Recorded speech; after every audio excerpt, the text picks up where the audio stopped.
ఈరోజు మనం ఆర్టికల్ 6 అంటే ఏంటో తెలుసుకుందాం. Article 6 rights of citizenship of a certain person who has migrated to India from Pakistan.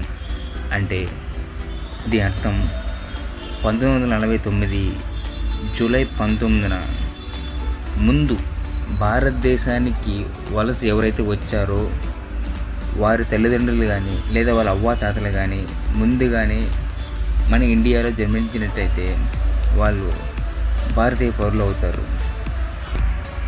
1949 నుంచి అంత ముందు నుంచి పాకిస్తాన్లు కానీ ఎవరైనా కానీ ఇండియాలో ఉంటే వాళ్ళు ఖచ్చితంగా భారతీయ పౌరులే అవుతారు అని ఆర్టికల్ 6 మనకు చెప్తుంది.